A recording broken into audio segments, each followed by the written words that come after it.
You're listening to Three Kitchens podcast, hosted by Aaron Walker and Heather Dyer.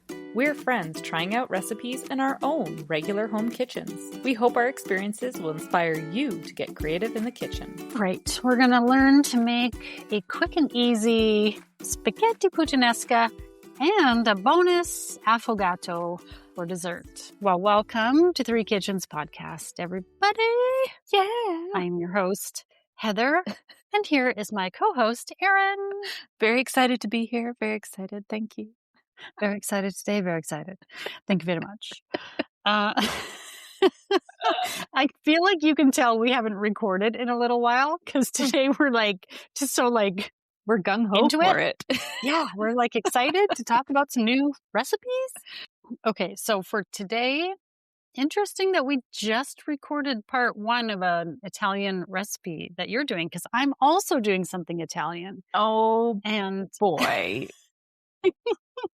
Different though. Okay. So it's okay. We're not overlapping too terribly much. This is Spaghetti Puttanesca.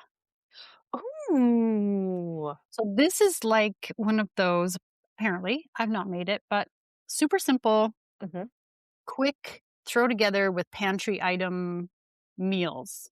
So this appeals to, I think, everybody right now because you don't have to go out and source any special ingredients typically. I mean, you might not have anchovies on hand. I don't. I don't either, but I don't mind buying them. That's a small thing, right? Oh. It's pretty basic ingredients and simple to prepare, but full of things that I know that you and I both quite like, these flavors. So I looked up on Serious Eats.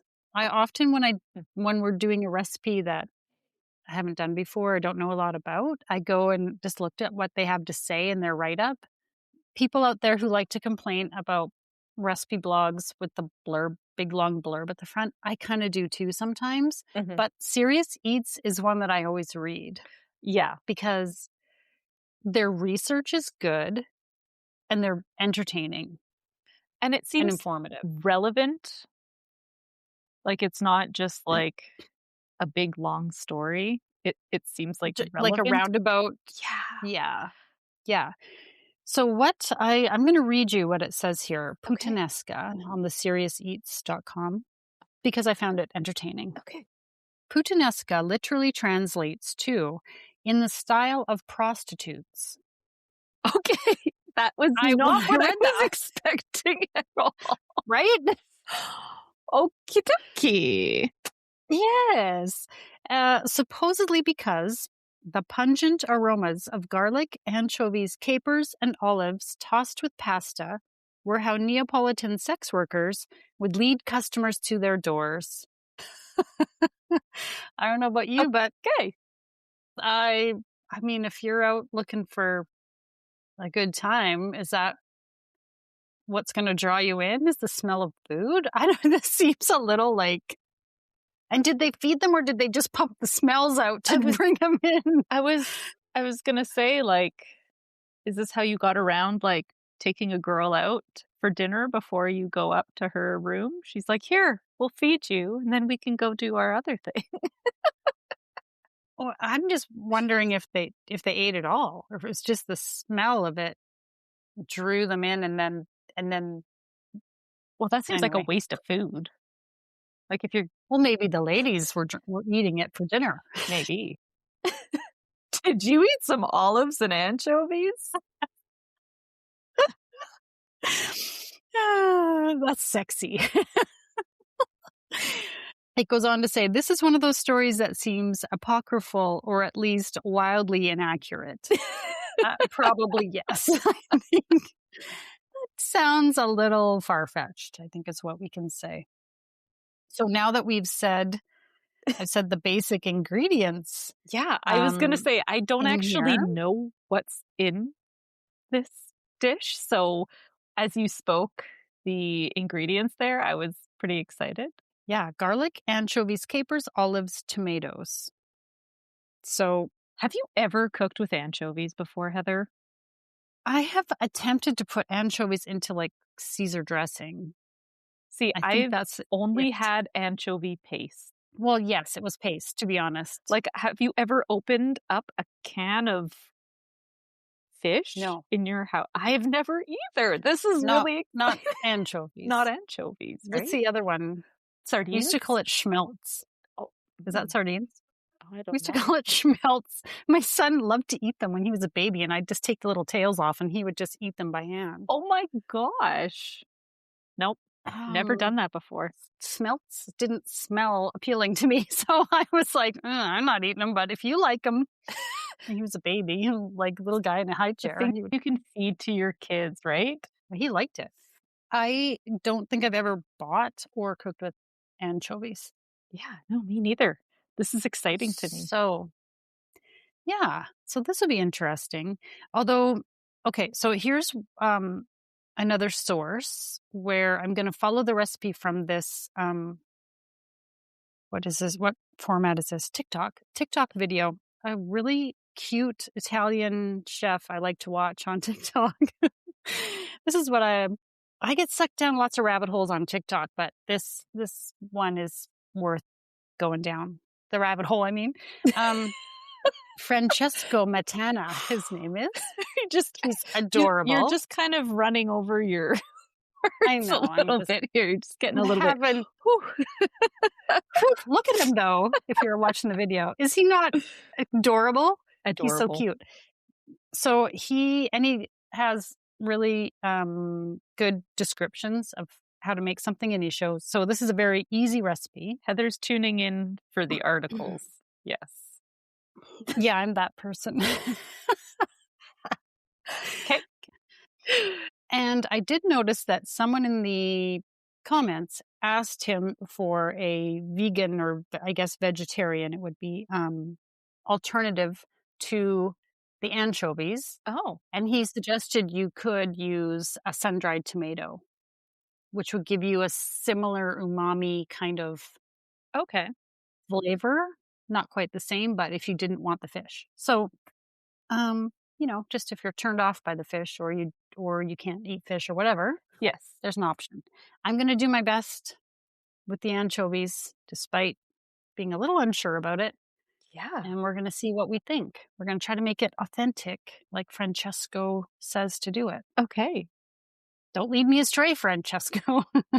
Like, it better be as good as you make it look, dude. Do you remember that song from, is it like the late 90s, early 2000s called Milkshake? And it was like, "My milkshake brings all the boys to the yard." Yes. Yeah. So Yeah. can we write a new song about your puttanesca bringing all the boys to Might bring all the cats because of the fish. Okay, Listen, I sorry. don't think I'm I'm having attracting too any fun. boys at this point. I don't think there's any boys running to my yard for anything at this point. But maybe Well, you'll come over for lunch and eat there my puttanesca. My spaghetti puttanesca. And I was thinking okay. possibly I might do some sort of simple Italian dessert to go with. I have a couple of ideas. Ooh.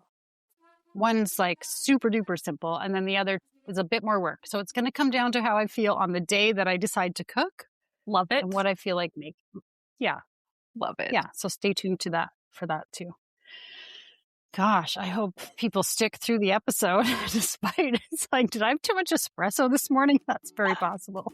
Hey listener, have you visited our website? You'll find our entire catalog of episodes. Can you believe there are more than 170 of them, including the Speakeasy cocktail series and almost all of our recipes? It's easy to find. Just type in www.threekitchenspodcast.com or check the show notes for a link. Now let's get back to the show. Right. We're going to learn to make a quick and easy spaghetti puttanesca and a bonus affogato for dessert. Right. Did you forget already? No. We had a simple little dessert afterwards, which I think hit the spot. Everything about this was simple and so tasty. You know how we often hear that the simplest ingredients and the simplest way, it just brings out the natural flavors and So much so. This one was Yeah, really good. keep it simple. Yeah. And mainly pantry ingredients, which is so Mhm. handy when maybe you haven't been to the store for a few days and you don't have a lot of fresh stuff. Okay, we're going to start by finely chopping garlic, a small red chili pepper, and some fresh parsley. Set the Mhm. parsley aside. It's not going in the pan just yet, but you want to get it ready to go for later. 'Kay. Um, then you have your black olives. The recipe calls for olives that are called Gaeta. Mm. I think that's how you'd say it, Gaeta. Don't know what that is. Didn't find them. So I used Kalamata. I would say, like, pick the olive you like. Yeah, any olive could be good in here, right? Yeah. Yeah, or a mix. Usually when I go to the deli, I like to get the Oh. mix of olives, the big green ones, the small green ones, the black ones, Mm. because I Yeah. love them all. And make sure they're pitted. Okay, so then in a large saucepan, you're going to add a good couple of glugs of olive oil. Add in your anchovies. I'll come to that in a second. Olives, capers, chopped garlic, and the chili. Now, I did not find anchovies.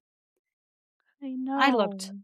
everywhere in the store. I looked in the Sad international face. aisle, the Mediterranean section, the fish section, the salad section, everywhere that I Yeah. thought maybe there'd be a nice little jar or can of anchovies. No, No. I didn't even find the paste. I don't know what Yeah, the deal that's was. strange. That's very Mhm. strange.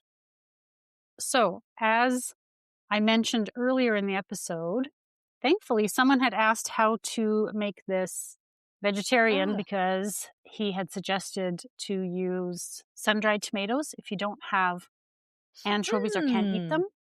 Okay. So I had some in the jar in oil and Yes. I just removed them from the oil, and that's what I used instead, Ah, which I think perfect. is good. But I would like to try it with the anchovies if I can find them I next time. know, because we didn't have it with anchovies, I have now been, like, hot on the trail, and I am yet to find them as well.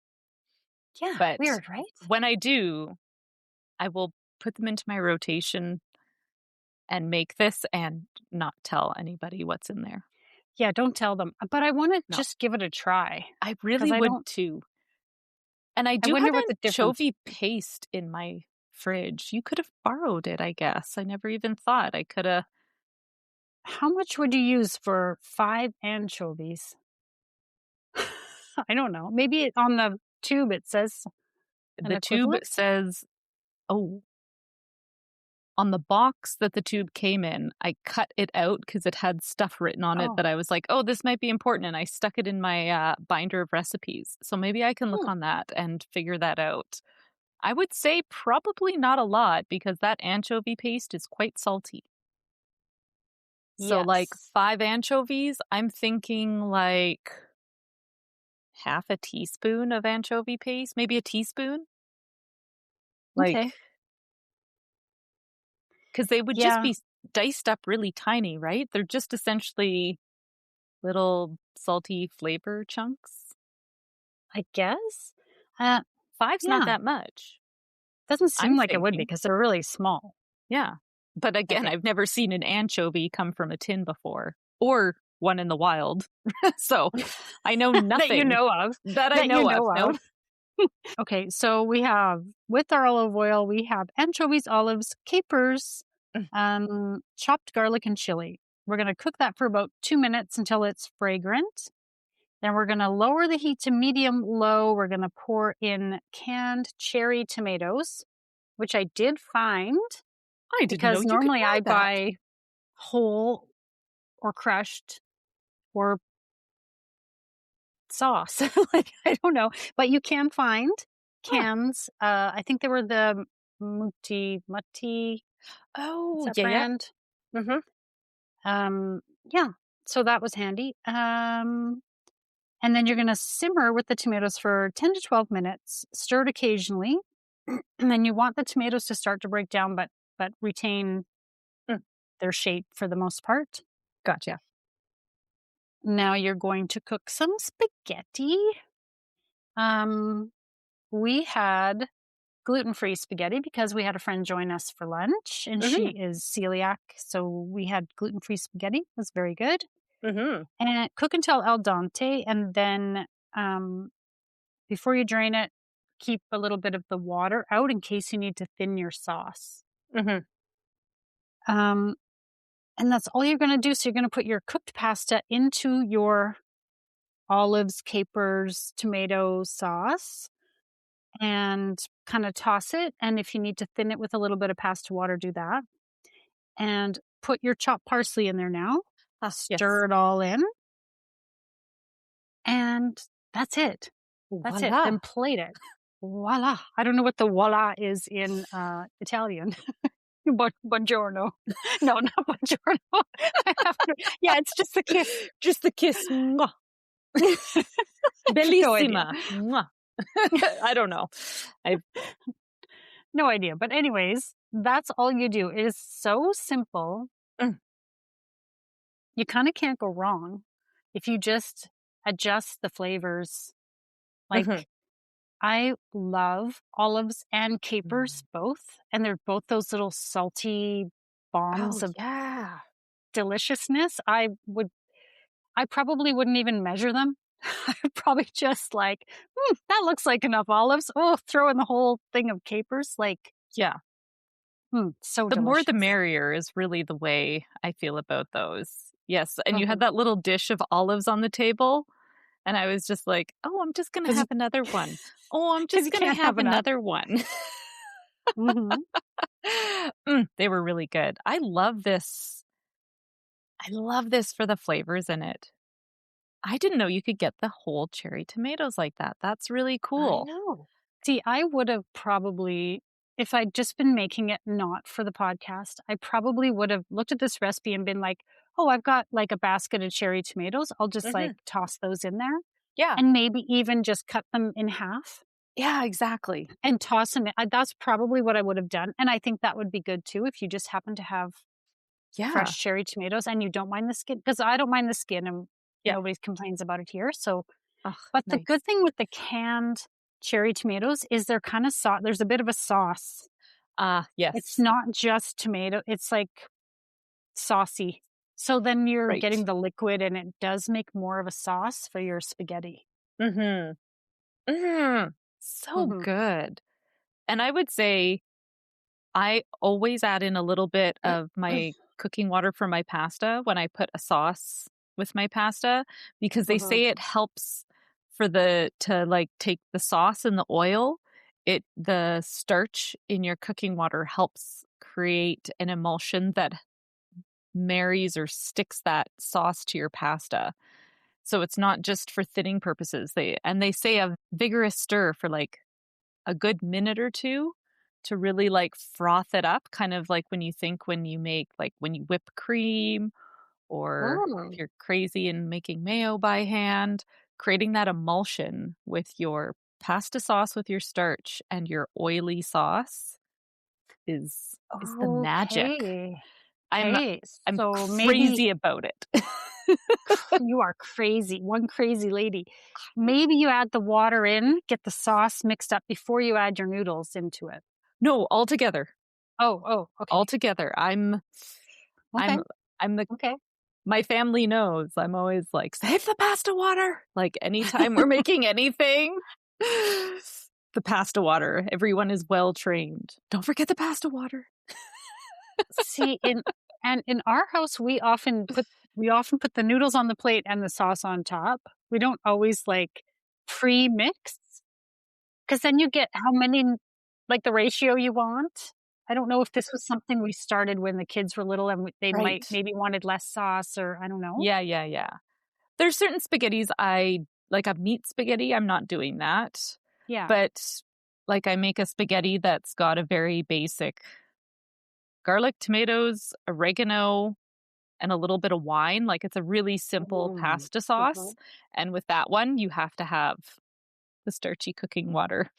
Is that like pomodoro? Is that what pomodoro is? I don't know. I love the freshness of making my own pasta sauce because we all know how I feel about the jars of pasta now that we've talked about it a few times. Mm.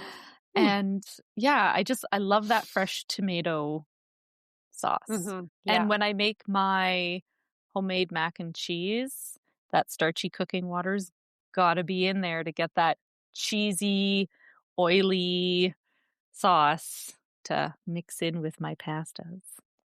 So, yep. Yes. Such a good tip. Mm. Um, now, the other thing I made. Oh, it's such a recipe. The other This thing reminds I me of ate. this is some running joke with some old friends of mine who this one friend would be like, "Oh yeah, and I was sharing a recipe, and it was one of those things that was like almost not a recipe, right?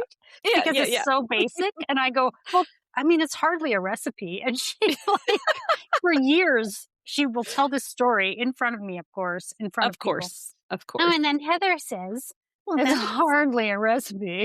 I'm just like, okay, I wasn't quite like, I didn't mean to come across like that. Jeez. yeah, sorry.